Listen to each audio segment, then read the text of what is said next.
시청자 여러분 반갑습니다. 일주일 만에 돌아온 여의도 정치 비상 소식, 여의도 정비소. 저는 진행을 함께 맡은 박예슬입니다. 그리고 네. 항상 저와 함께 해주시는 정말 특별한 분이죠. 여전사입니다. 개혁 투사죠. 우리 박영선 위원장님 인사 한번 부탁드립니다. 네, 반갑습니다. 일주일 만에 다시 또 만나게 됐습니다. 일주일간 엄청난 뉴스들이 계속 쏟아졌던 날인 것 같아요. 매일매일 다이나믹 대한민국입니다. 금요일 날 지난주에 우리 박영선 위원장님이 송영길 전 대표님 뭐라고 검찰 표현하지? 독재, 검찰 독재 규탄. 정치 네, 탄압 규탄 대회에서 발언하신 게 또 큰 화제가 됐어요. 아, 네. 너무 발언을 잘하셔서 많은 분들이 도대체 어디서 저런 보물이 나왔나 이런 이야기 많이 하시더라고요. 그러니까 또 보면 박영선? 그 박영선이 누구야? 이렇게들. 맞아요. 그래서 제가 앞에 약간 붙였어요. 네, 더 젊고 더 강한 매운맛 박영선이라고 했더니 매운맛 박영선이 누구야? 이러면서 좀 관심을 가지신 것 같아요. 그리고 이름 때문에 이렇게 약간 안티가 있었는데 다시 보니 미안해서 그래서 조금 발언을 좀 더 잘한 거 아닌가라고 봐주시는 것 같아요. 그렇게. 근데 워낙 발언을 잘하셔서 제 주변에서도 많은 분들이 똑같은 이름인데 어떻게 저런 다른 행보를 보여주고 있나.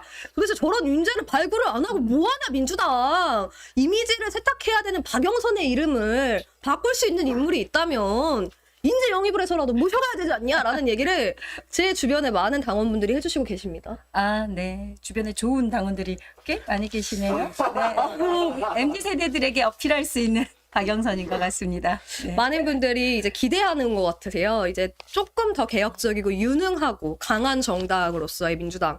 그리고 그 안에서 기존의 박영선과 똑같은 동일인이지만 다른 인물, 다른 정책, 다른 가치를 추구하는 박영선에서 많은 분들이 너무 시원하다. 그리고 멋지다. 멋지다 박영선. 이런 얘기 많이 해주시는 것 같습니다. 박수 한번 드리겠습니다. 저도 좀 잊고 있었는데, 이렇게 국회에서 보좌관을 하면 본인을 노출을 안 시키고 일을 하거든요. 그렇죠. 오셨던 의원이 제대로 일을 하실 수 있게 노출이 돼야 돼서 저희는 음지에서 일을 하는데, 지난번에 서울의 소리에 네. 우연치 않게 출연을 하게 됐어요. 그래서 이명수 기자를 만났는데, 사실은 인연이 있었던 거예요.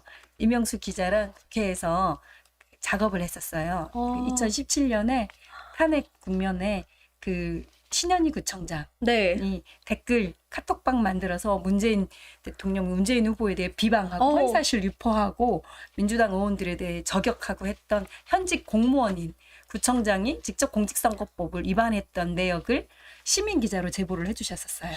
이제 그때 그거를 이제 경찰청장 상대로 카톡 내용을 쫙 공개하면서 공직선거법으로 수사해라.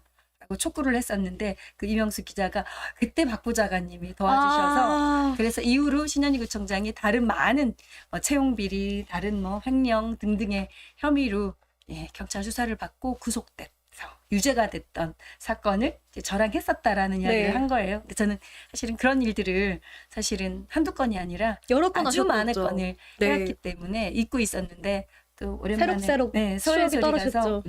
만나서 기억할 수 있었어요. 네. 사실 많은 분들이 모르시는 분들도 계실 것 같아요. 박영선 위원장님이 노회찬 전 의원 보좌관도 하셨고 또 진선미 전 의원 보좌관 하시면서 공익적 활동을 보이지 않는 곳에서 많이 하셨더라고요. 저도 보면서 많이 놀랐습니다. 네. 정말 뜨거운 활동을 하셨어요. 이런 투사를 도대체 왜 국회에 숨겨놨나.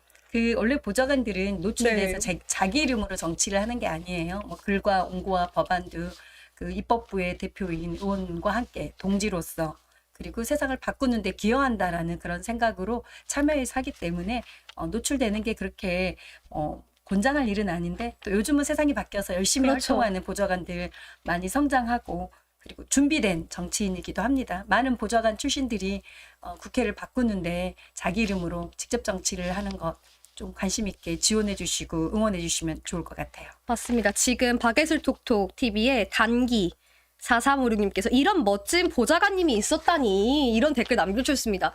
곧 박예슬 톡톡에서 인물마다 총선 뉴스 101 정말 좋은 정치인을 발굴하는 프로그램을 하나 런칭할 계획인데 첫 번째 게스트로 모셔서 그동안에 있었던 우리 비하인드 스토리를 좀 들어봐야 되지 않겠습니까? 여러분 어떤 활동하셨는지 너무 궁금하지 않으세요?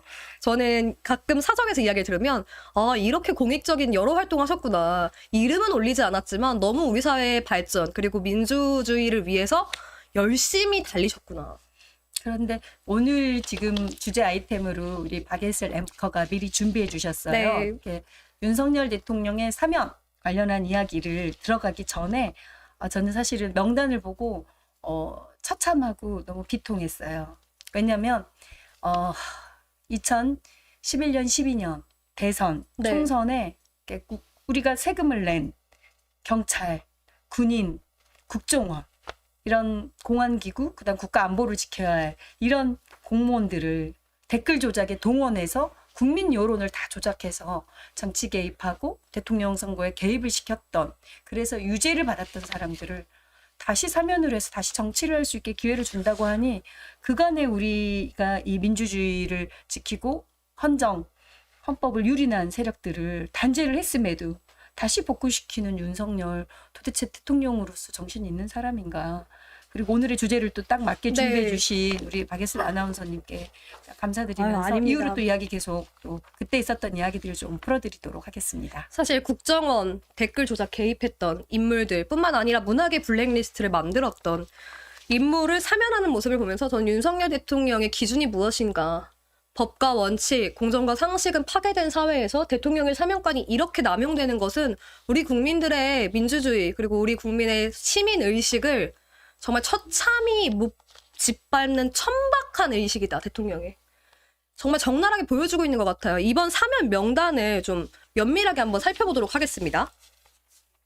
이번 사면하면서 전직 주요 공직자 24명, 여야 정치인 7명, 언론인 4명, 기타 5명을 했습니다. 전 여기서 좀 주목할 사람이 김기춘 전 비서실장, 그리고 김관진 전 국가안보실장. 이 두 사람의 사면이 전 좀 충격적이었어요. 어떠셨어요, 위원장님은? 김기춘 비서실장은 사실은 국정농단의 핵심입니다. 핵심이고 대한민국이 문화 강국으로 이렇게 K-팝, K-문화, K-한류를 만들어낸, 그다음 우리 문화예술의 영화 그리고 모든 콘텐츠들은 대한민국의 저력이거든요. 국격이고, 이런 문화예술인들을 사실은 어떤 정치적인 세월호에 대한 규탄의 입장을 같이 했다. 그리고 FTA를 반대한다. 거기에 입장을 냈다. 그리고 특정 후보에 대해 지지, 반대를 했다는 이유만으로 문화예술계의 블랙리스트를 만들어서 이들의 지원금을 끊고 네. 그리고 출연을 통제하고 이렇게 압박하고 표현의 자유를 탄압했던 그 당사자가 어떻게 이렇게 바로 사면될 수 있는 건지 이해할 수가 없어요. 문화는 문화 강국으로서의 지원은 하되 간섭은 하지 그렇죠. 않는다라는 큰 원칙을 명백하게 훼손한, 헌법을 훼손한 사람들이에요. 표현의 자유를 훼손한, 문화예술인들의 자유로운 결정, 자유로운 참여를 통제하고 탄압한 당사자인데 이 정부에서 유죄를 받았고 그리고 다시 이렇게 복귀시킨다? 정말 참 할 말을 잃게 하는 오늘 특별 사면이었고요. 김관진 전 국가안보실장에 대해서는 하실 얘기가 좀 있으실 것 같아요. 특별히 더.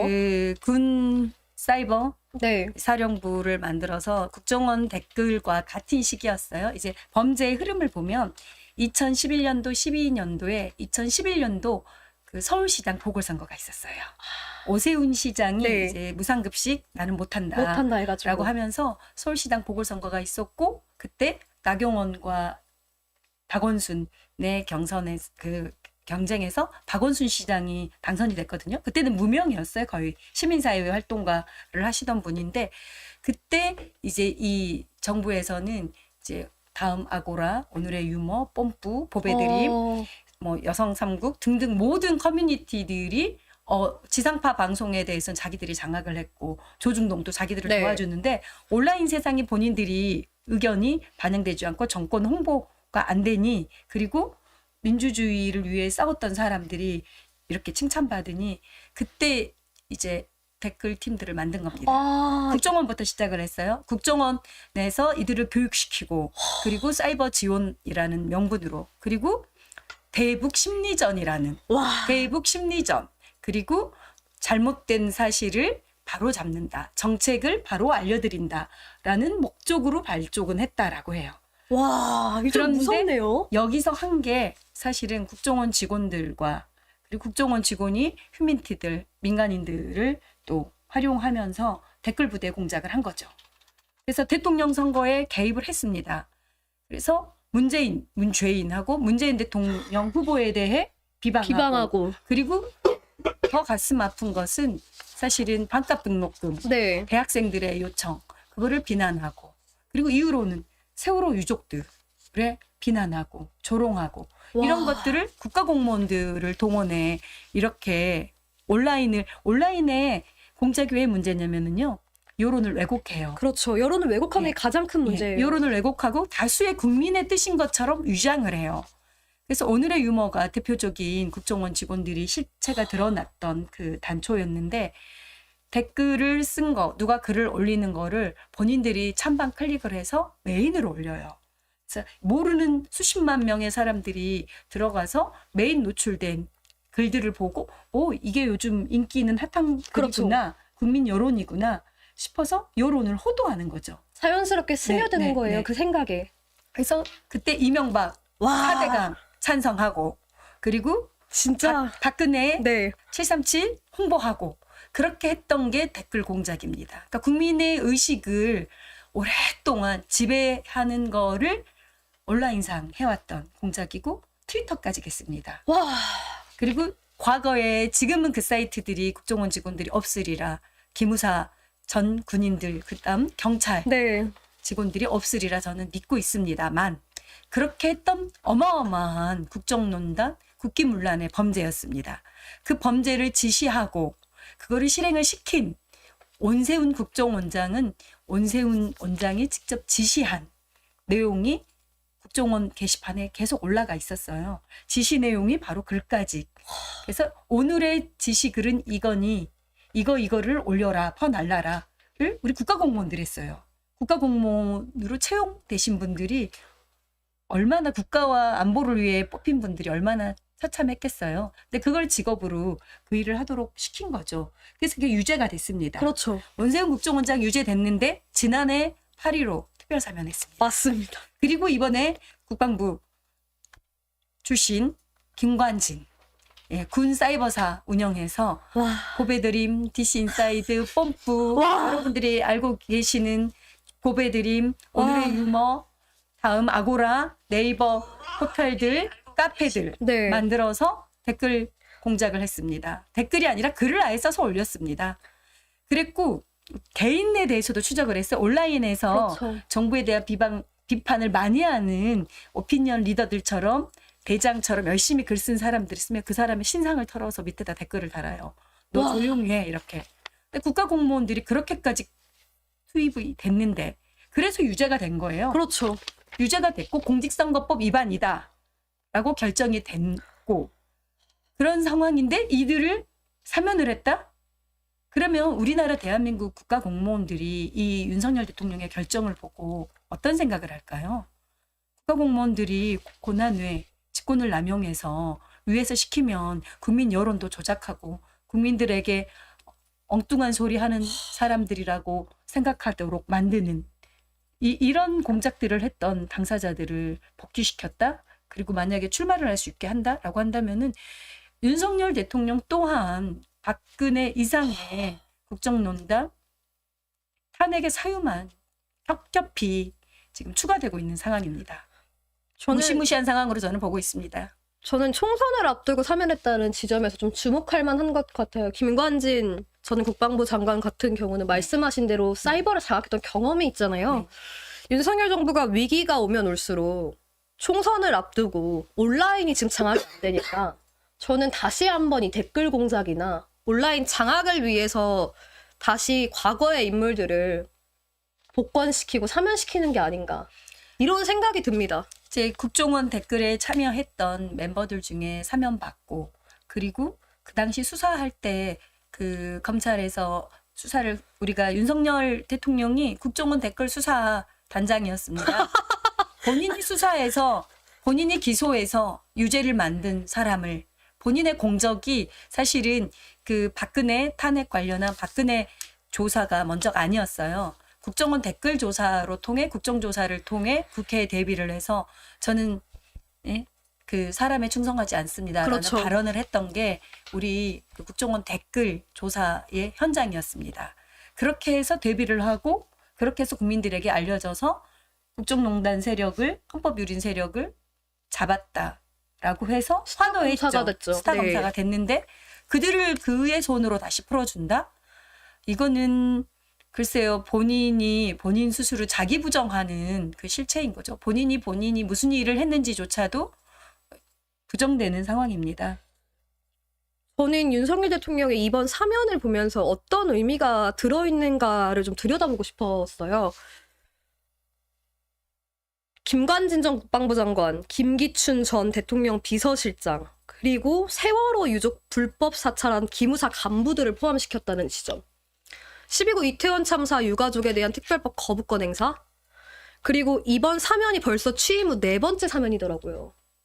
저는 사면을 대통령이 이렇게 많이 할 수 있다는 것, 취임하고 2년 만에 벌써 4번째 사면권을 쓰고 있는데 대통령의 권한이 이렇게 공적인 권한을 가지고 사적으로 이용하고 기준 없이 사용된다면 우리 국민들이 봤을 때 얼마나 자괴감이 들까? 그 대통령의 사면권이 정확하게 국민들로부터 이미 심판을 받았습니다.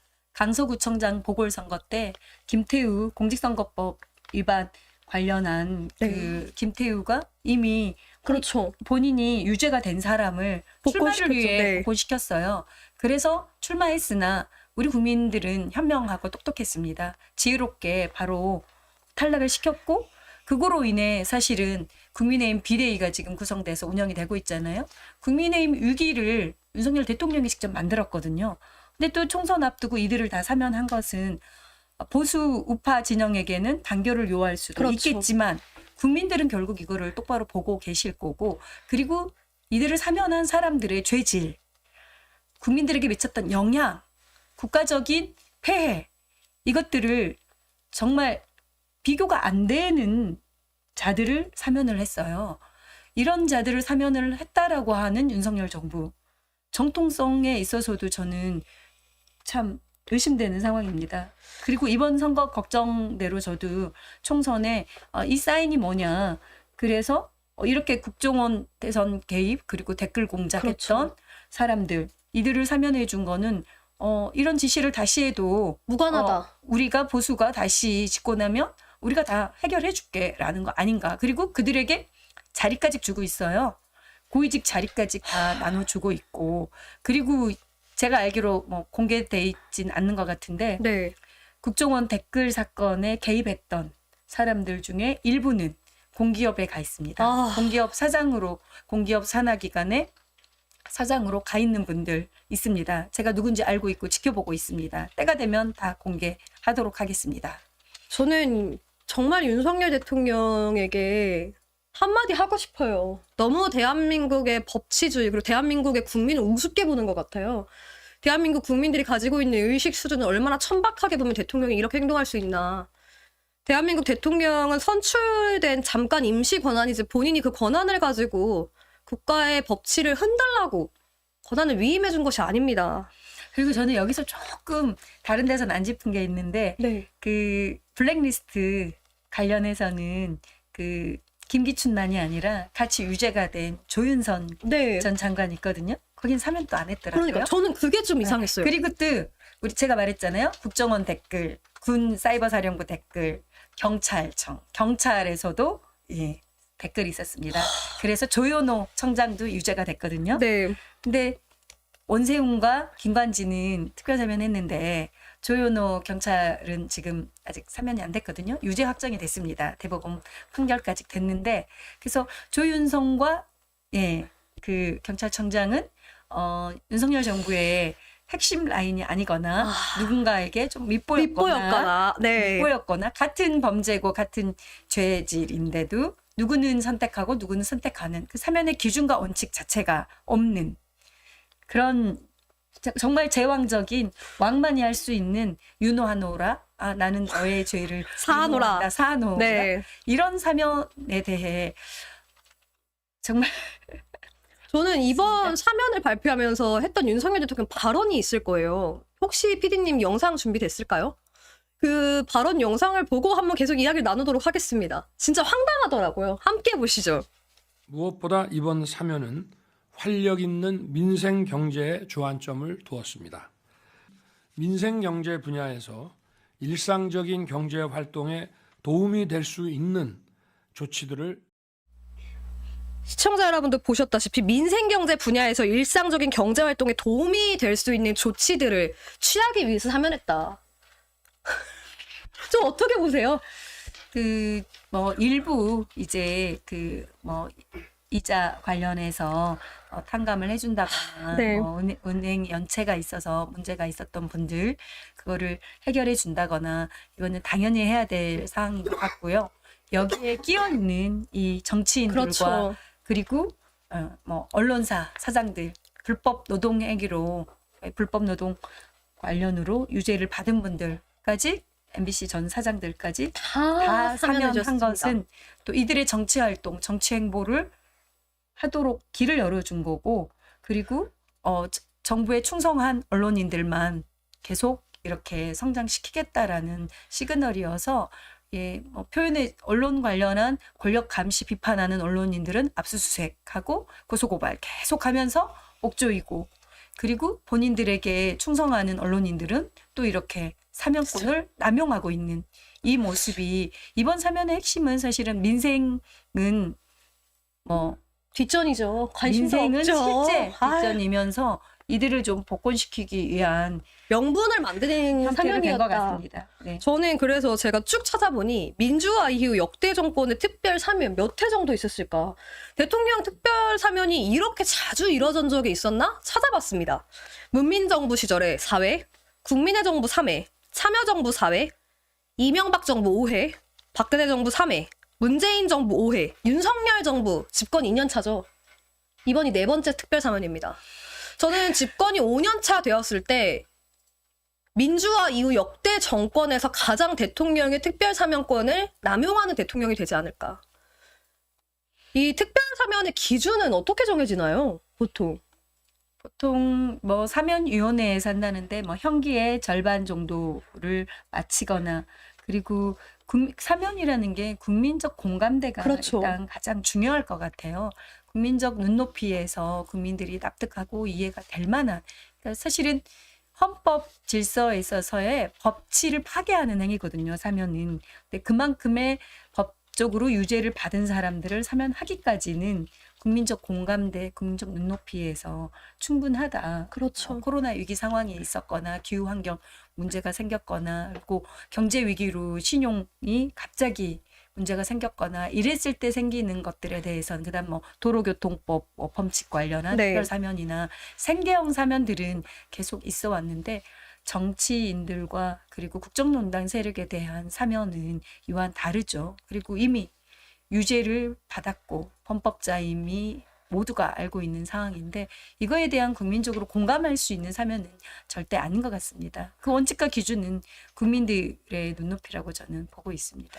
저는 윤석열 대통령을 보면서 거부권 행사 그리고 특별 사면권 남용 대통령이 가진 권한이 어느 순간 제왕적 대통령으로서 모든 권한을 나의 짐이 국가로다.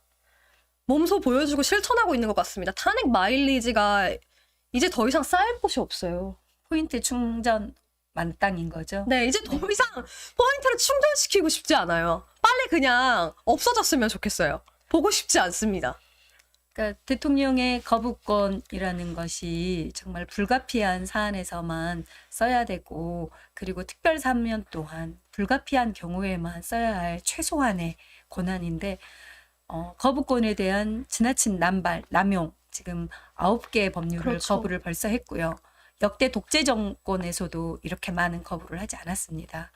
그런데 이렇게 많은 국민들의 민생에 관련된 법들은 거부하고 그리고 사면권은 최소한으로 제한해야 되는데 본인의 편, 본인 정권에 도움이 될 만한 보수 우익들의 목소리에 콘크리트 지지자들을 위한 사면만을 반복해서 계속하고 있어서 대통령의 역대 권한과 권능을 더 넘어선 한 10년 이상 통치를 하고 있는 느낌이 들어요. 2년간 이렇게 많은 거부와 이렇게 많은 사면을 해내는 걸 보고 있으면은 참 진정한 민생과 진정한 국민들은 안중에도 없는 대통령의 제왕적 행보입니다. 사실 총선을 앞뒀다라는 지점에서 지금 윤석열 대통령이 굉장히 불안한 모습이구나라는 심리를 좀 드러내는 게 아닌가 싶습니다. 이명박근혜 대통합을 해서 어떻게든 총선을 이기고 싶고 어떻게든 정권을 유지하고 싶다라는 이번 사면의 의도가 들어있지 않나라고 저는 보여집니다. 살짝. 어떻게 그렇죠? 보셨어요? 그러니까 뭐 김기춘, 김관진 전부 다 이렇게 박근혜 정부 쪽에 화해 제스처를 화해의 손을 내미는 그렇죠. 행태이고 그리고 이들과 함께하는 세력이 누구인지 윤석열은 본인의 손으로 본인이 기소하고 수사했던 대상들까지 다 사면했고 그래서 자기 정체성을 이미 부정을 하면서 손잡고 싶어하는 세력들이 정말 보수 우파 그리고 대한민국의 민주주의에 가장 큰 해를 끼친 당사자들과 손을 잡는 그런 모습인 거죠. 지금 나온 기사인데요. MB 정부의 여론 조작을 했던 서천호 전 국회의원이 사면되자마자 총선 예비 후보로 등록을 했다고 합니다. 경남 사천 남해하동 출마 기자회견을 오늘 열었는데요. 저는 사전에 다 이야기가 된 게 아닌가.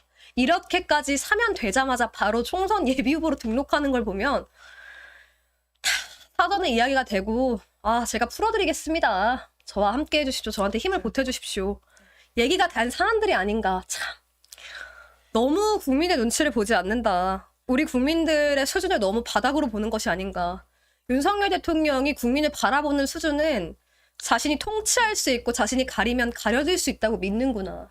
그러니까 특히 김관진 같은 경우는 김기춘과 실제 하루도 지금 감옥에 가질 않았거든요. 하루도 가지 않고 지금 대법원에 재상고했다가 그러니까 서류를 냈다가 취하까지 했어요. 네. 그건 이미 사면을 약속을 받은 거죠. 그래서 형을 집행도 하기 전에 이미 사면이 된 겁니다. 법적인 처벌을 하나도 받지 않은 거예요, 사실상. 그래서 이거는 뭐 약속 사면이라고 그러는데 저는 그런 좋은 용어, 고급진 용어로 쓰고 싶지 쓰시면 안 될 않아요. 것 같아요. 이거는 짜고 치는 고스톱보다도 못한 뒷골목들의 양아치보다 못한 짓을 지금 하고 있는 거 아닌가 싶습니다. 우리 국민들 수준을 너무 아래로 보는 것 같아요. 시민의식과. 국민의 눈높이에 맞는 정치를 하겠다. 그리고 한동훈 위원장은 매일 얘기하죠. 동료 시민들과 함께 가겠다. 동료 시민들의 수준을 얼마나 천박하게 보면 이런 행동을 하는 것인지.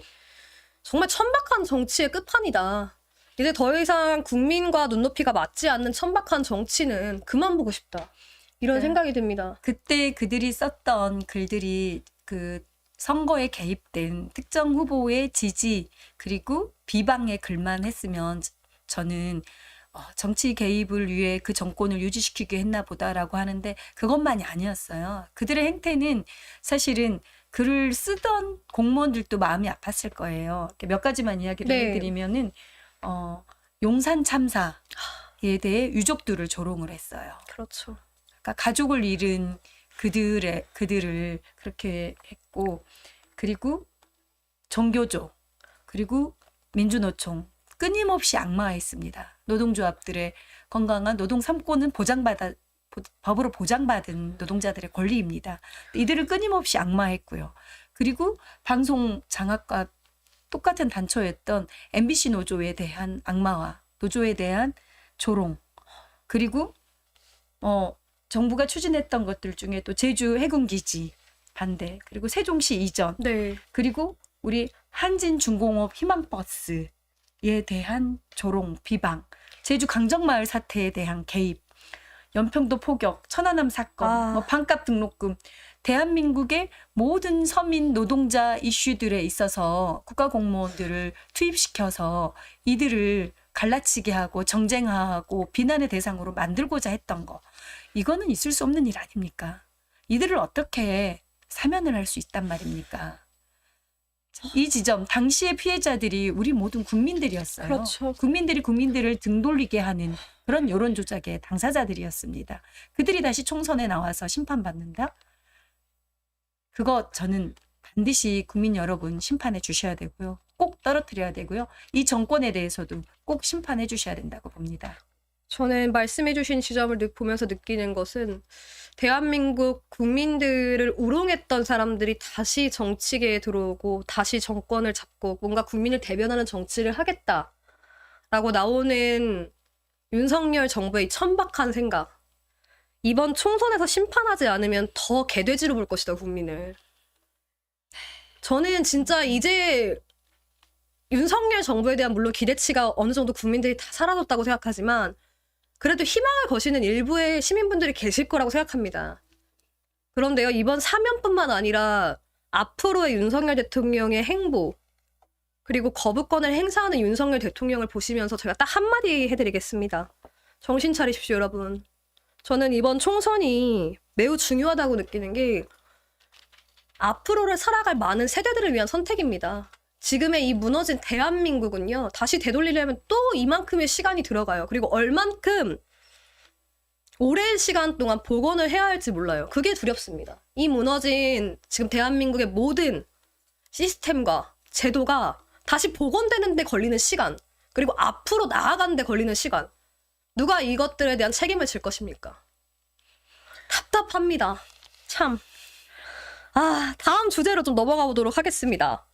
이제 본격적으로 22대 총선이 가까이 다가오면서 그동안 굉장히 많은 논란이 있었죠. 병립형으로 가느냐, 준연동형제로 가느냐. 어제 민주당의 발표를 들어보니 준연동형제를 확정 짓고 민주당 통합비례연합정당을 추진 본격화하겠다라는 입장을 발표했습니다. 요거 관련된 영상을 한번 보시고 또 이야기를 나누시도록 하겠습니다. 준연동제는 비록 불완전하지만 한 걸음 진척된 소중한 성취입니다. 과거로의 회귀가 아닌 준연동제 안에서 승리의 길을 찾겠습니다. 네, 민주당이 어제 의원총회를 통해서 22대 총선 준연동형제인데 21대와는 조금 다른 점이 있는 것 같습니다. 통합비례연합정당을 추진해서 본격화하겠다라는 입장을 발표했고 의원총회 결과가 나왔는데요. 좀 어떻게 보셨어요?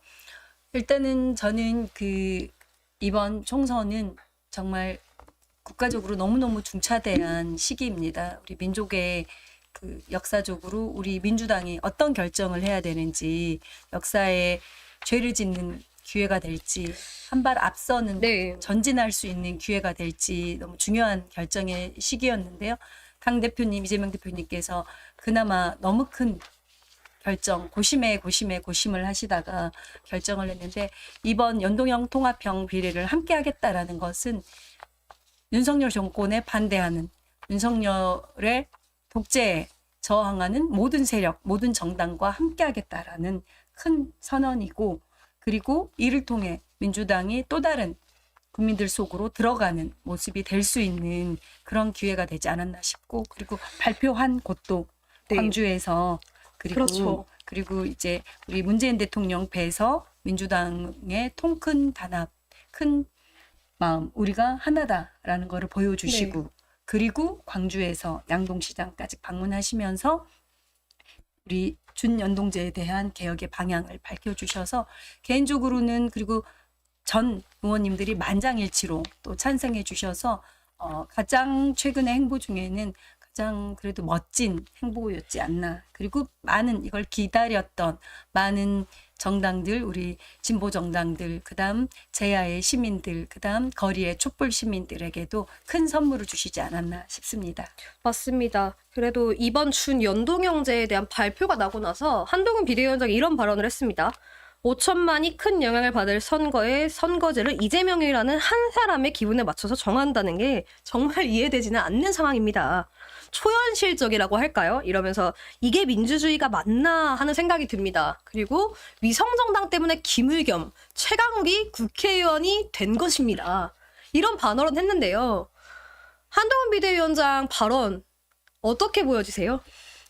저는 약간 구질구질해 보여요. 구질구질한 데는 본인이 이제 생각하지 못했던 모습으로 뒤통수를 맞은 것 같아요. 뒤통수를 맞다 보니 당황해서 아무나 아무 말 잔치를 다 한 것 같은데, 아니 국민의힘을 봅시다. 본인들은 이미 위성정당으로 벌써 만드는 준비를 했어요. 등록을 준비를 네. 했고, 그리고 당원 모집을 하고 있어요. 본인들이 대통령을 배출한 집권당이 그런 일을 이미 하고 있으면서 민주당에 대해서 그렇게 발언하는 것은 미처 예상치 못했던 시나리오로 민주당 이재명 대표가 결정한 거에 대해서 한 수 아래인 것을 명확하게 보여준 거 아닌가 저는 싶습니다. 한동훈 비대위원장이 정치 공부를 너무 안 한다.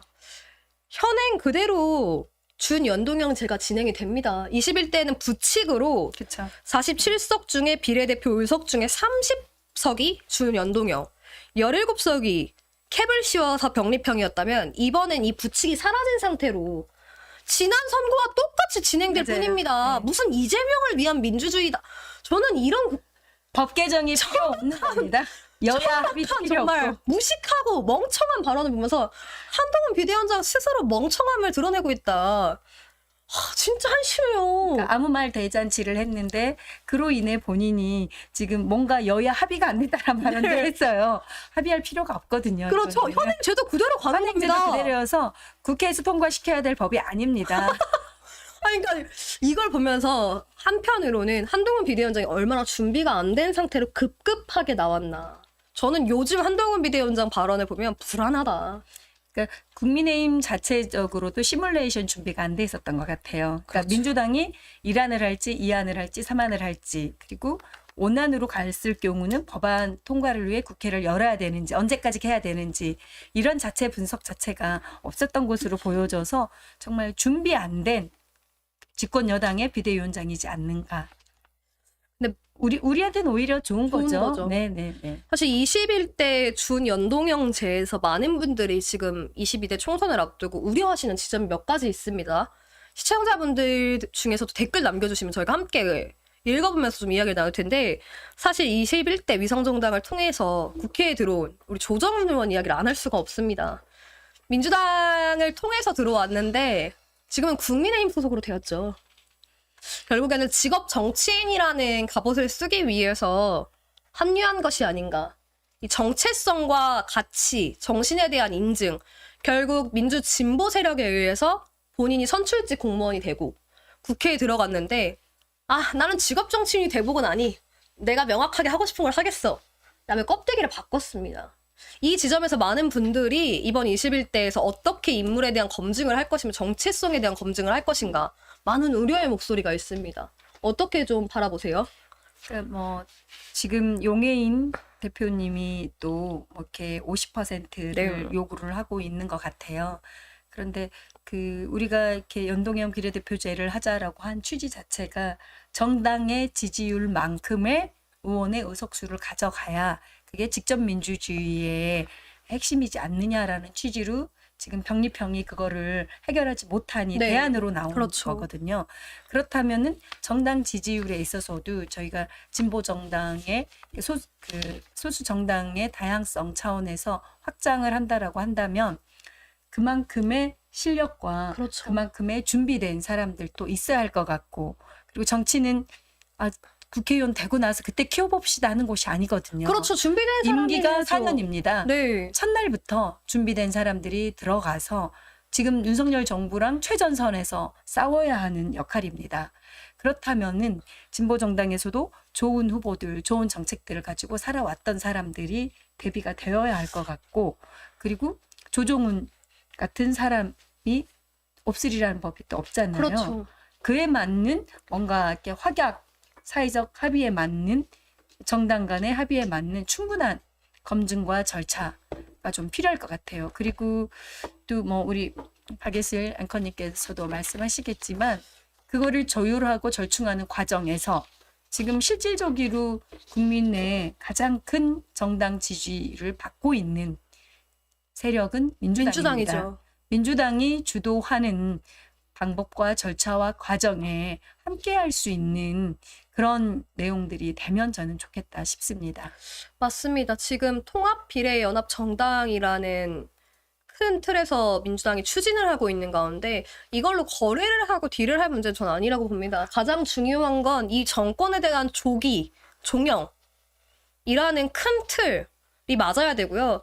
여기서 자신의 정당의 욕심, 내 정치적, 가치적 욕심을 먼저 부린다면 저는 국민들에게 지지를 얻기 힘들다고 봅니다. 그리고 이 안에서도 중요한 것은 단순히 내가 개혁을 하겠다, 내가 뭔가를 지키겠다가 아닌 윤석열 정권을 심판하고 대한민국의 무엇을 바꾸겠다. 깨끗한, 선명한 정치적 가치를 추구하고 정신을 가지고 있고 정책을 가진 실력 있는 정치인들이 필요하다. 이런 지점에서 제가 박영선 위원장과 방송을 하는 이유가 여러분 있겠죠? 여러분 저는 아시다시피 굉장히 냉정합니다. 저는 실력이 없는 사람은 여러분 말하지 않습니다. 여러분도 아실 거예요. 많은 시청자분들도. 제가 방송할 때 표정에서 여러분 드러난다는 얘기 많이 해주시잖아요. 제가 그런 얘기 굉장히 많이 듣습니다. 앵커님은 표정에서 다 드러납니다. 제가 방송할 때 보통 신나는 경우는 선명합니다. 개혁에 대한 목소리, 대중에 대한 목소리, 국민에 대한 음성, 그리고 정치가 해야 하는 역할, 무게, 책임, 그리고 그 책임에 대한 의지, 그리고 그걸 관철시킬 수 있을 만한 실력을 갖춘 사람들을 제가 보증합니다, 대부분. 네. 무섭습니다. 우리 박예슬 앵커님 그 기준이 아주 높은데요. 그래도 저는 이 정도의 기준은 있어야 이 어려운 싸움 속에서 총선 맞습니다. 승리하고 그다음 대선을 반드시 이겨야 됩니다. 그런데 이번 대선은 저는 기다릴 수 없는 대선입니다. 조기에 대선을 치러서 그렇죠. 건강한 대한민국, 온상 회복시키는 대한민국을 만들려면은 조기 대선을 치를 수 있는 그런 후보들로 준비된 선수들로 이번 총선을 준비하고 나가야 될 것 같습니다. 그래서 민주당도 이번 특별히 통합 미래 정당을 만드는 만큼 저는 실력 있고 좀 유능하고 개혁적이고 말 그대로 야당으로서 싸움도 하지만 민생도 살피고 그러면서 국민들도 설득하고 그러면서 정책도 펼치고 미래 사회를 위한 대책도 만드는 사람들, 그런 가치 비전이 있는 사람들을 명명백백하게 국민들에게 드러내고 우리 정당이 이만큼 실력이 있습니다. 여러분 보십시오. 우리 당만큼 실력 있는 정당, 정치인들 있습니까? 이렇게 승부를 봐야 되는 시점이 아닌가. 저는 그래야 조기 대선도 승리할 수 있다 라고 보여집니다. 요즘 최근 많은 분들을 만나서 듣는 이야기 중 하나는 우리 삶에 정말 실질적이고 필요한 것들을 낼 수 있는 정치인들을 보기가 힘들다. 왜 정치인들은 항상 여야 가리지 않고 본인들을 위한 본인들의 정치적, 정당의 입장만 가지고 싸우느냐. 먹고 사는 문제가 급하지 않아서 그러냐. 그러니까 효능감이 있는 정치인이 그렇죠. 필요합니다. 내 옆에 이 국회의원이 있으므로 이 문제를 해결할 수 있다라는 신뢰와 확신을 주는 그런 정치인들이 국민들 속에 함께 서야 되고요. 그런 분들이 또 발탁돼서 맞습니다. 민주당의 좋은 재원으로 활동해야 된다고 저는 봅니다. 저는 이런 지점에서 어제였죠. 이명백 공관위원장이 한 발언을 함께 이야기를 듣고 또 계속 이야기 나누시도록 하겠습니다. 본의 아니게 윤석열 검찰 정권의 탄생의 원인을 제공하신 분들 역시 책임 있는 자세를 보여주시기 바랍니다. 정권 심판 원칙을 말한 거라고 했지만 선배 정치인의 책임 있는 결정을 함께 언급했는데 임종석 전 대통령 비서실장 등 문재인 정부 청와대 인사들을 겨냥한 거란 해석이 나왔습니다. 문재인 정부에서 가장 책임 있는 역할을 했던 분들이 책임을 져야 되는 게 아니냐, 이런 일부 여론이 있는 것도 사실입니다. 저는 이명백 공관위원장 발언을 보면서 민주당의 일부 이제 오랫동안 다선을 했던 의원들 중 사실 민주당 의원이지만 이름을 모르는 분들이 너무 많았어요. 어떤 일을 하고 있고 심지어 지역구 의원인데 현역 의원이 4선, 5선인데도 자기 지역구 국회의원 이름을 몰라요. 그 정도면 도대체 어떻게 당선이 된 거죠? 무슨 활동을 하고 있는 거죠? 어떤 정책을 펼치고 있는 건가요? 그리고 지금 윤석열 검찰 독재 정권에서 무엇을 위해 싸우고 있습니까?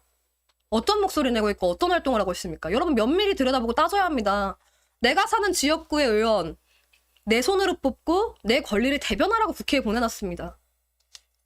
그들만을 위한 리그가 아니고요. 우리 국민들이 필요한 것 만들어 달라. 권한을 위임해 준 것입니다. 권한을 행사하지 못하는 정치인이라면 바꿔야죠.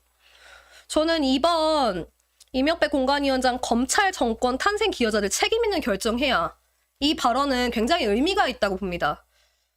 지난 정부에서 검찰 정권의 탄생에 기여했다가 지금까지 한 번도 사과하지 않은 인사들이 있습니다. 저도 기억합니다.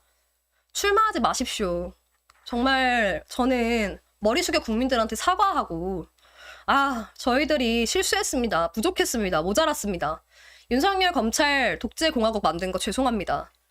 더 유능한 정치인들, 더 국민의 삶에 들어갈 수 있는 정치인들을 발굴해내고 국민들 앞에 사죄하겠습니다. 최소한 그게 책임 있는 정치인의 모습이 아닌가. 그리고 그것이 민주당의 승리를 이끌 수 있는 길이 아닌가 생각합니다. 언급하지 않겠습니다. 실명은. 한 번도 사죄하지 않고 지난 정부에서 고위직을 수행하면서 다시 출마하시려는 분들 정말 깊이 반성하십시오. 국민들한테 사죄를 먼저 해야 합니다. 윤석열 정권 만들어낸 게 누굽니까? 이재명 대표는 사죄했습니다. 왜 당대표만 사과해야 합니까? 지난 정권 180석 때 못했던 의원들, 개개인도 사과하셔야죠. 그리고 국민들 앞에 저희는 더욱더 열심히 싸우겠습니다. 어떻게 싸울 것인지에 대한 명확한 메시지, 그리고 어떤 정책이 필요하고 윤석열 정부에 대한 견제를 이렇게 하겠습니다. 나와야죠. 저는 이명배 공관위원장 발언을 보면서 이번 민주당의 공천에서 큰 변화가 있겠구나. 저는 이게 이재명 대표가 가지고 있는 생각인 것 같았어요. 한편으로.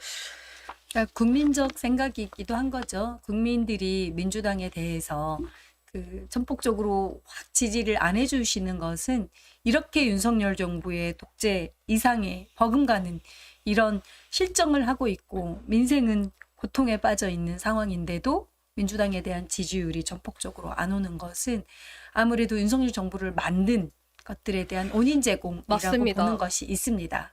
그리고 개혁적이고 참신한 인물들과 그리고 선명한 입장들이 지금 안 보이기 때문에 그렇죠. 오히려 국민들이 더 많은 지지와 더 많은 대안으로서의 인정이 왔어야 되는데 아직 부족한 거죠. 이번 총선을 통해 그런 관심과 지지를 끌어내기 위해서는 과거 정부와 관련해서 우리가 선을 끊고 나누자라는 게 아닙니다. 민주당의 이름으로 통 크게 함께 그러려면 윤석열 정부와 제대로 부정부패, 실정, 그리고 검찰 독재 정권에 맞서 싸워주시는 모습, 최전선에서 싸워주시길 바라는 거. 맞습니다. 국민들 여론 70%가 김건희 디올백에 대해서 부끄럽고 창피하고 그리고 사과하라 요구하고 있고 도이치모터스, 김건희 주가 조작 특검하라고 국민들이 요구하고 있어요. 그 요구에 맞게 민주당 의원님들이 같이 싸우시고 함께 목소리를 내주셔야 됩니다. 맞습니다. 지금 근데 그러지 않고 맞아요. 계신 분들이 너무 많아요. 너무 많아 보여서 그러니까 답답하다라는 겁니다. 맞습니다. 그러니까 개혁이 필요하다 그러고 그러니까 전 문제에 대해 책임 이야기가 나오고 있는 겁니다. 맞습니다. 저는 한 번쯤은 지난 검찰 독재 정권을 만드는데 함께 했던 책임 있는 정치인들이고 정말 국민을 위한 정치를 하겠다 하면 나와서 국민들한테 오히려 사죄하는 모습을 보이고 죄송합니다. 저희가 실수했습니다. 부족했습니다. 모자랐습니다. 이런 의원의 모습으로서 정치를 하기에는 많이 부족한 것 같습니다. 더 유능하고 더 잘 싸울 수 있고 더 개혁적이고 더 좋은 정치를 위해서 저희가 길을 열어주겠습니다가 최소한 국민을 위한 정치를 하고 있고 민주당이 추구하는 가치에 맞는 정치가 아닌가라는 생각을 합니다. 이제는 자리 욕심을 떠나서 정말 민주당의 큰 틀에서의 승리를 원하시는 분들이라면 자신들이 한 자리를 꿰차고 한 자리의 의원을 하고 싶다 보다는 유능하고 실력 있고 나보다 더 나은 정치를 하겠다라는 비전이 있는 후배 정치인들을 위해서 길을 좀 열어주시는 것이 민주당의 이번 총선 승리를 크게 이끌 수 있는 길이라고 생각합니다. 아, 진짜 사실은 많이 답답합니다. 최근 들어서 많은 것들을 보고 또 많은 것들을 들으면서 참 이재명 대표가 답답하겠다라는 생각도 듭니다. 민주당의 오랜 시간, 오랜 정치를 하신 분들도 변화에 두려움이 있겠죠. 하지만 저는 변화하지 않으면 승리할 수 없다고 봅니다. 그래서 새로운 인물, 새로운 정치, 이 시대에 맞는 가치를 추구할 수 있는 정치인들을 발굴해내고 키워내고 실력으로 국민들 앞에 인정받으면 된다고 생각합니다. 유능한 정치인, 효능감 있는 정치인. 모든 국민들이 원하는 것은 그런 것들 아닐까요? 그러게요. 그래서 제가 보장하는 박영선 위원장. 여러분 제가 진짜 장담합니다. 박영선 TV 여러분 구독 부탁드립니다. 네, 박영선 TV 시작했는데요. 지난주에 제가 150명 정도 된다고 네. 했는데 벌써 300명 넘었거든요. 오늘도 우리 박예슬 톡톡 들어오신 분들 박영선 TV도 구독, 좋아요, 알람 설정 꼭 부탁드리고 댓글도 부탁드립니다. 맞습니다. 21대 총선에서 가장 중요한 키는 국민들의 삶 그리고 윤석열 정부에 대한 조기 종료를 명확하게 이야기하고 민주당이 앞으로 어떤 시대를 이끌어가면서 무슨 정책으로 얼만큼의 국민의 삶을 명확하게 바꾸겠다.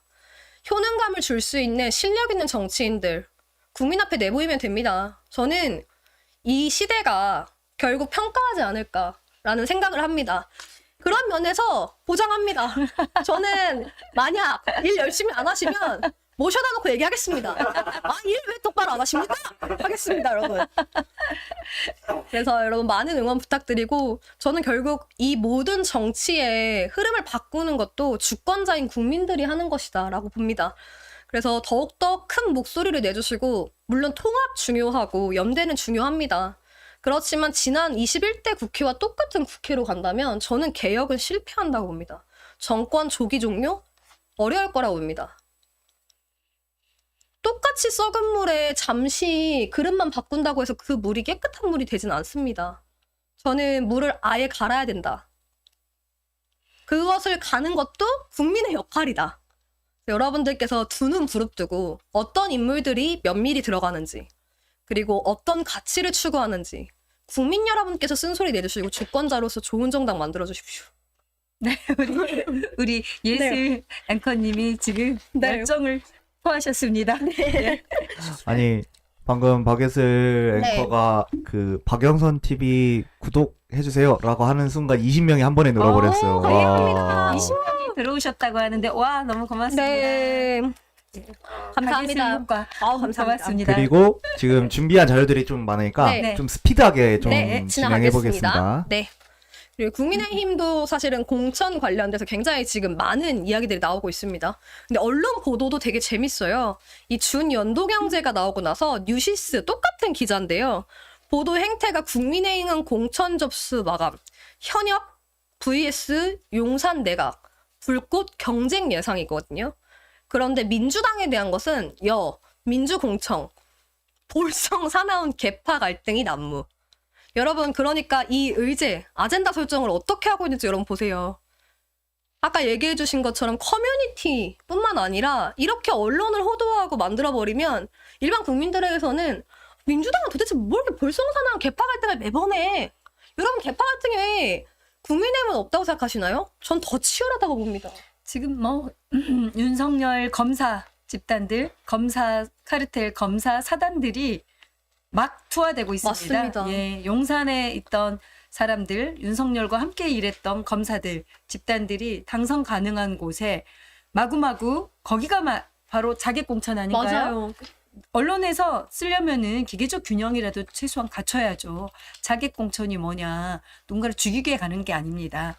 정치 신인들이 경쟁을 위해 가는 거고 서로의 선의의 경쟁, 아름다운 불꽃 경쟁입니다. 그런데 민주당에게는 자객공천이라고 쓰고 국민의힘의 검사들이 당선 가능한 지역으로 막 내리 꽂아서 가는 것은 자객 공천이라는 용어를 안 쓰고 있거든요. 그렇죠. 이게 무슨 언어 도단입니까? 양쪽 다 국민의 선택을 받기 위한 총선의 신인들과 기존의 정치인들과 경쟁인 거거든요. 좋은 후보들 간의 경쟁이긴 하나 국민의힘은 특수성이 있어요. 유독 검사들이 많이 가고 있거든요. 그렇죠. 그거에 대한 특이점들을 분석하고 써줘야 되는데 민주당에 대해서만 개파 그리고 자객 그리고 내부 갈등 이런 용어를 씁니다. 그런데 국민의힘 어떻게 쓰나요? 선의의 경쟁 뭐 이렇게 쓰고 있어요. 그러니까 얼마나 웃긴 거예요. 그리고 지금 이 양지의 검사를 보내는 공천 과연 저는 어디서 시작됐을까? 이 검사를 등용하고 검찰의 모든 인사를 좋은 자리에 꽂기 위해서 누가 개입했을까? 그러니까 윤석열 대통령은 정치의 기본도 모르는 것 같아요.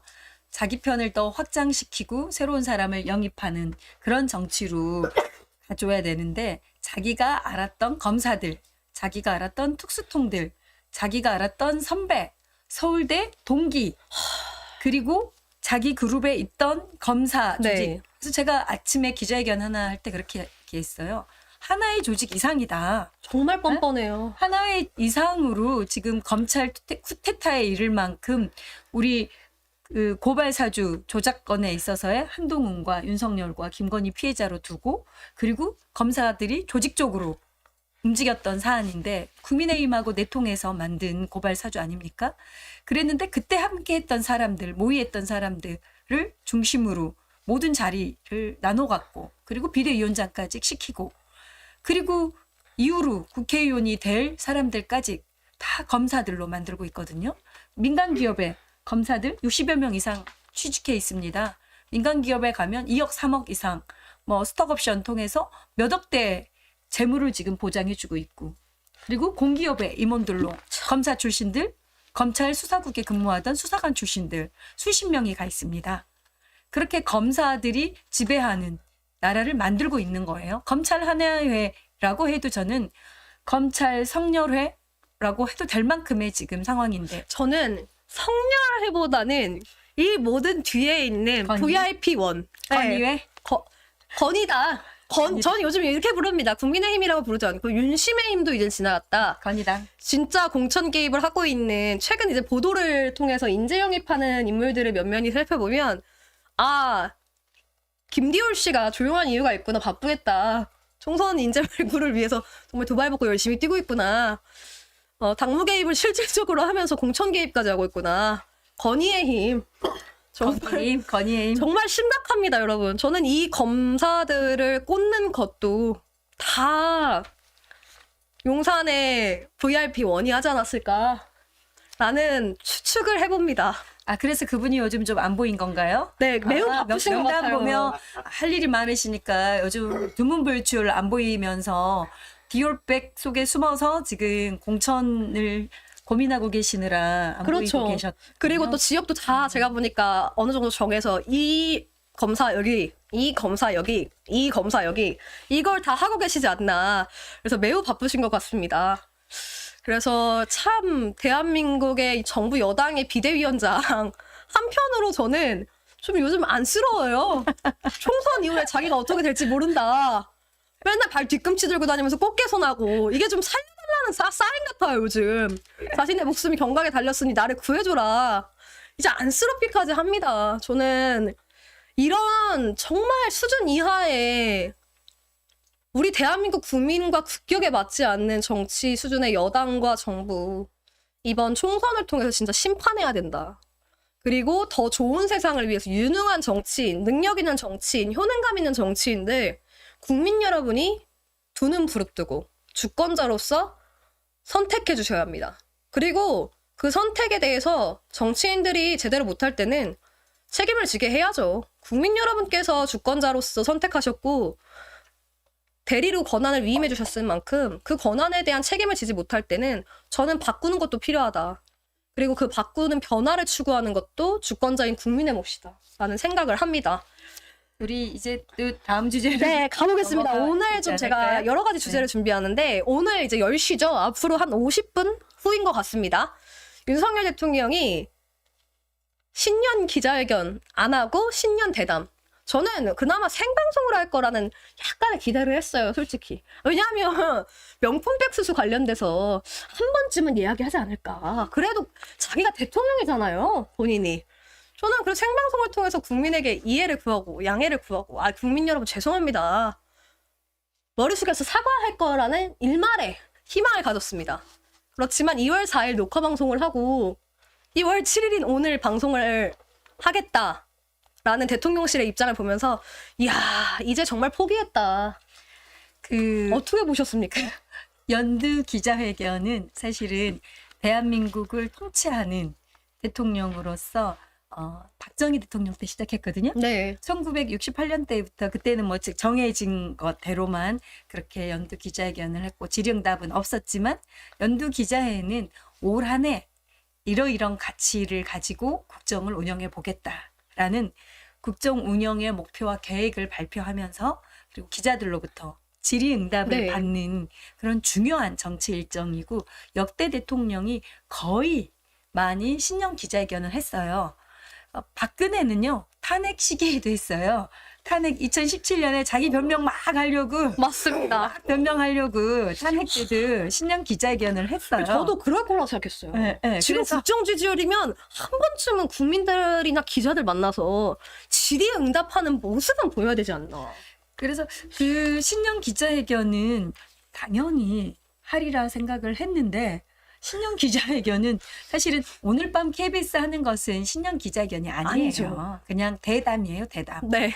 그리고 재밌는 거 하나 알려드릴까요? 다른데 아직 방송 안 됐을 건데 보통 신년 기자회견은 이제 기자가 앵커로 이렇게 질의응답을 하긴 하겠지만 이건 약속된 기획 세팅 스튜디오에서 약속된 내용들로 촬영한 내용이기 때문에 그냥 다큐로 보시면 돼요. 미니 다큐멘터리고 제작팀이 KBS 뉴스 제작팀이 아닙니다. 시사 제작국이 아닙니다. 예, 교양 제작팀이 제작본부에서 PD들 제작 프로그램에 나오는 신년 대담입니다. 그래서 그 제가 알기로 내부에 양심 있는 기자와 PD들은 가서 피한 이걸 거죠. 못하겠다 이래가지고 외주 제작사가 예, 대통령실과 함께 제작하고 있는 것으로 제가 들었습니다. 그래서 이 내용에 대해 뭐 새로운 이슈가 있거나 국민들의 궁금증 그리고 국정 운영의 계획에 대해 정말 이렇게 소상히 설명하고 양해를 구하거나 그리고 국민들께 주가 조작 그리고 명품백 뇌물수수 의혹에 대해 진심으로 사과를 하거나 그런 거를 기대해서는 안 될 것 같습니다. 아니 저는 사실 약간 기대했습니다. 그래서 국민 눈높이에 맞지 않고 최소한 명절 밥상에 오를 본인 아내잖아요. 그렇게 사랑하는 사랑꾼이 대신 욕을 먹어주지 않을까. 제가 부덕함에 저희 아내가 그런 실수를 저질러서 국민 여러분 죄송합니다. 좀 양해를 해주시면 감사하겠습니다.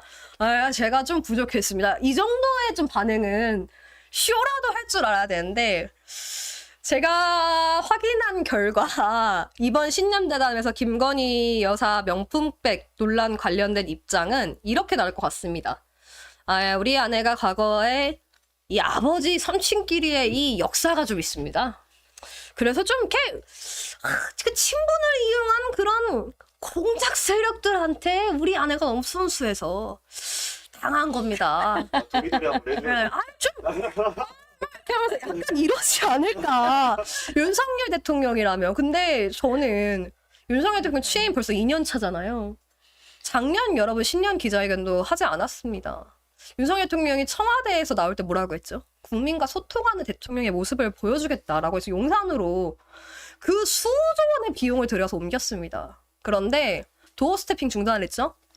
취임 100일 이후 기자회견 한 번 하고 기자들과 만나지 않습니다.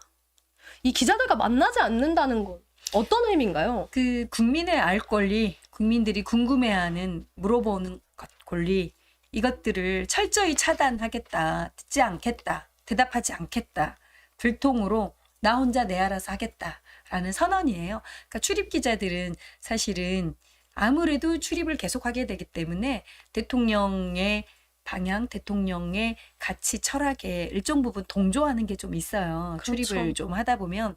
그리고 뭐 이렇게 뭐 인간 관계인지라 그래서 출입처 제도 폐지 이야기도 있긴 했지만 아무래도 우호적이에요. 청와대 출입 기자들은.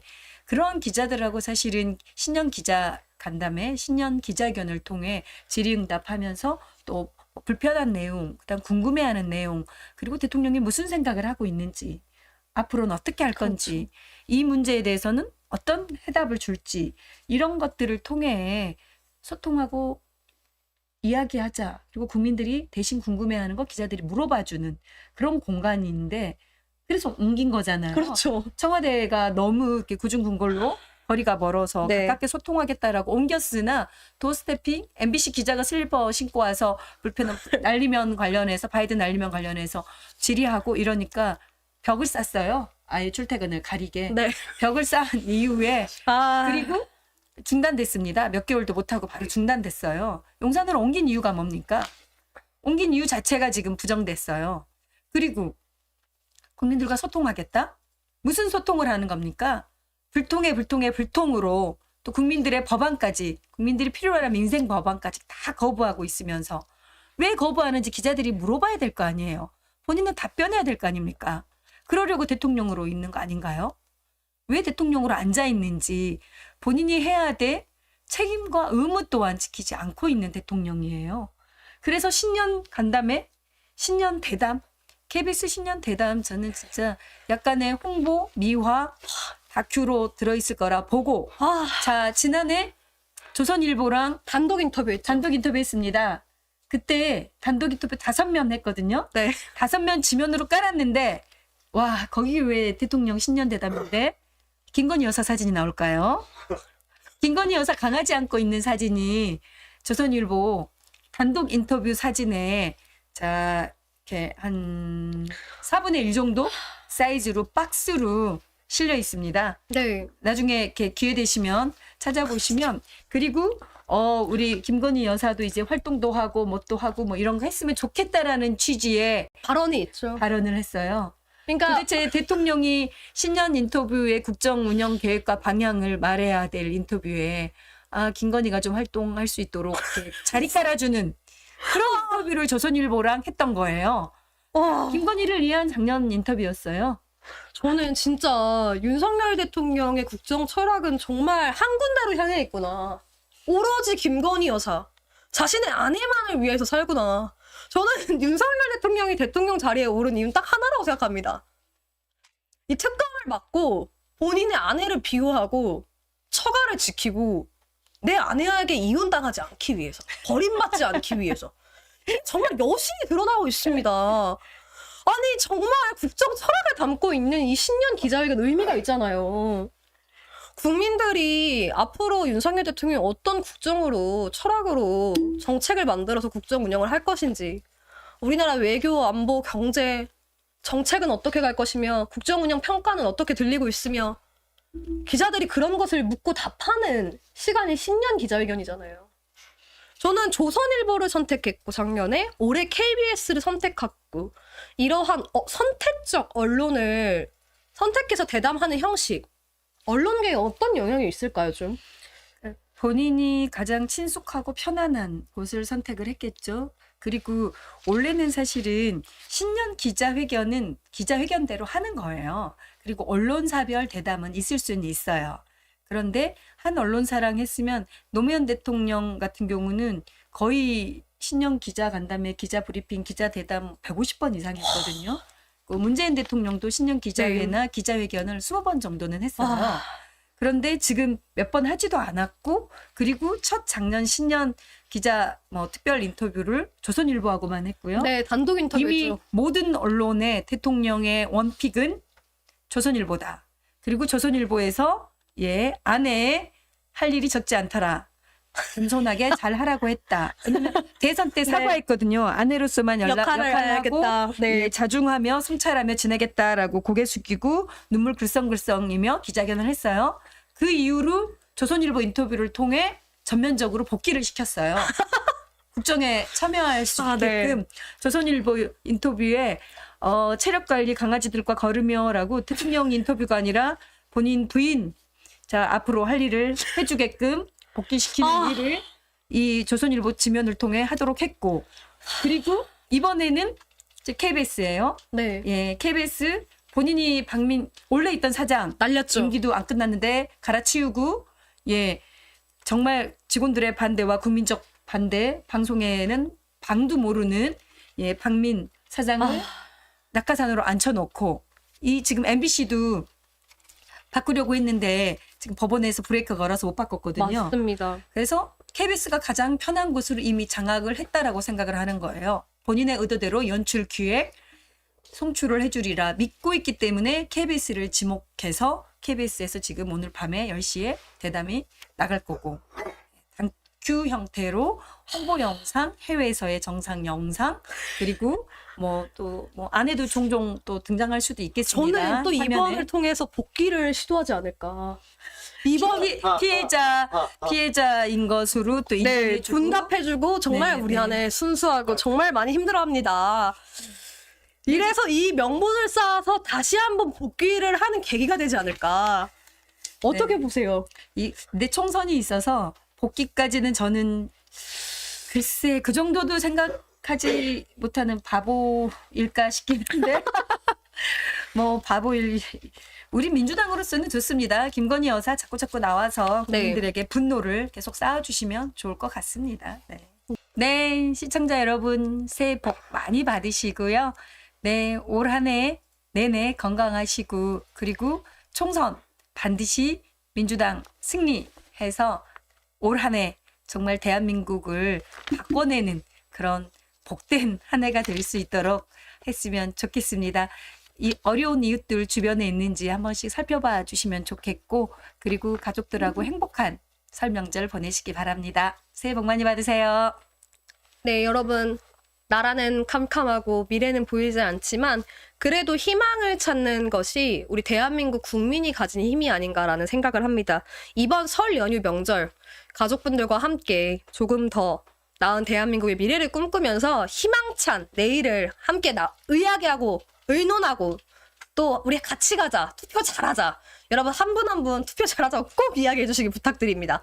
그리고 더욱더 풍성한 설 연휴 보내시고 건강하시기를 응원하겠습니다. 그리고 오늘 이 방송은 안진걸TV, 오유종TV, 박영선TV, 박예슬 톡톡, 인사이트TV, 뉴스맥TV 6개 채널이 동시 송출되고 있는데요. 여러분 구독, 좋아요, 알람 설정 해주시고 우리 박영선TV는 이번 달에 구독자 1000명 와우. 달성 꼭 시켜주시면 감사하겠고 박예슬 톡톡 구독자 10,000명 만들어주시기 와우. 꼭 부탁드리겠습니다. 그래서 함께 해주시는 많은 분들 항상 감사드리고 저희는 다음 주 수요일에 더욱더 알찬 방송 그리고 여러분에게 위로가 되고 조금이라도 즐거움을 드릴 수 있는 방송이 되도록 만들어 보겠습니다. 오늘도 함께 해주신 우리 박영선 위원장님 항상 감사드립니다. 네, 고맙습니다. 네, 감사합니다. 강대님 고생했습니다. 수고하셨습니다. 수고했어요. 새해 복 많이 받으십시오. 오늘 방송 여기서 종료하도록 하겠습니다. 감사합니다. 감사합니다.